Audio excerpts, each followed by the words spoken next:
historically, the guidelines granted have not kept pace with the operating expense increases.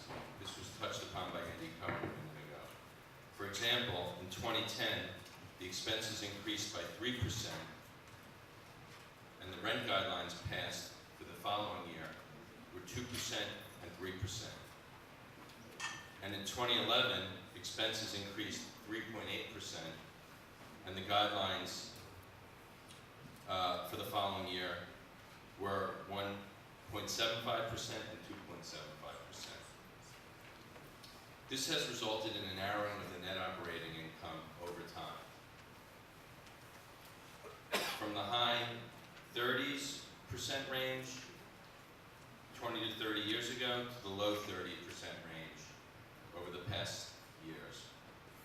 It is important to help redress this historical inequity, and the board should put into effect appropriate rent increases for next year. I'd also like to discuss the concept of 2-year leases. Please keep in mind the unfairness of 2-year guidelines when voting. When a tenant selects a 2-year lease, the rent is frozen for those 2 years. There is no rent increase between years 1 and 2. Unfortunately, based on my experience in business and life, and probably everyone in this room, typically expenses increase during both years of the lease term. As a result, landlords are not adequately covered when a tenant selects a 2-year lease. The only thing the board can do to address this substantial inequity is to provide a fair 2-year guideline, and not one that is just slightly greater than the 1-year guideline, since many tenants opt for 2-year leases.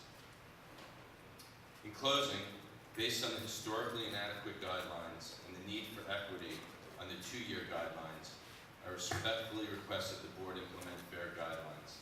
Thank you for this opportunity. Thank you. I have a question. I've heard a lot of tenants over the meetings all say that they don't want any increase. I've heard landlords come up and say that they want an increase, but nobody puts a number on it. You want us to respectfully request that we vote for fair guidelines. That's the job of this board, to vote for fair guidelines. But what do you deem to be a fair increase?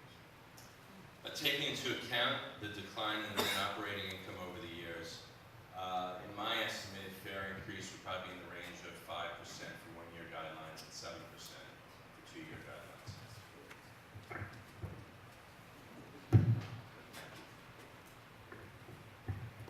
Thank you very much. Shelley Noel.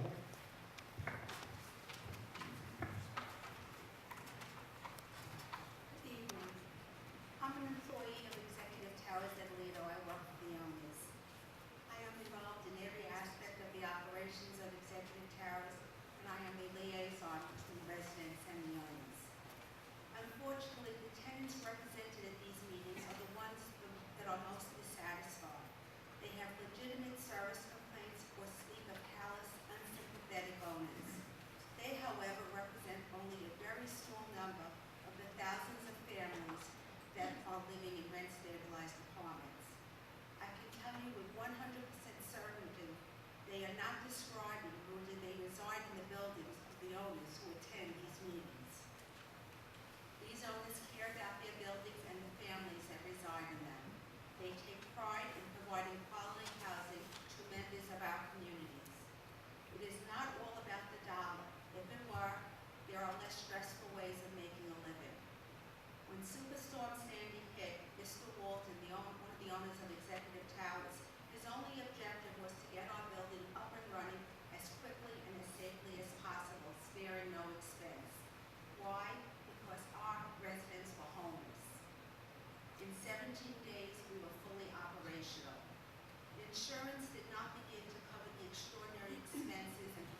I gotta make a comment. I was the president of the Long Beach Tenants Coalition for several years, and I know there was a record of intimidation of seniors from executive towers, of citizens, of seniors who wanted to get involved in trying to protect themselves. I know Carol Freed would come to the meetings and she would tape people, stare at them, and intimidate them. I know the former president of Long Beach Tenants Coalition, who is since dead, her and several seniors were not given a lease by Sam Walton. He refused to give them leases because of their pro-tenant activities. I know also that Sam Walton called up our former president in the hospital that she didn't have to worry about not having the lease because she wasn't going to make it home anyway. So they had a dismal record with the tenants, especially Defending senior allegation citizens. against the person who's no longer alive. First time I ever heard that. First time I heard One question. 1 second. Where is that record that you're talking about? You said it's in the record. Where's the They have a record? dismal record, a dismal history. Where's the record, though? You know, it's easy to say this stuff. It's just hearsay. I wouldn't take that to the bank. There are many of us who could testify. You could ask All right. Mickey. Folks, Art again. Deputy Mayor of Village of Hempstead, Honorable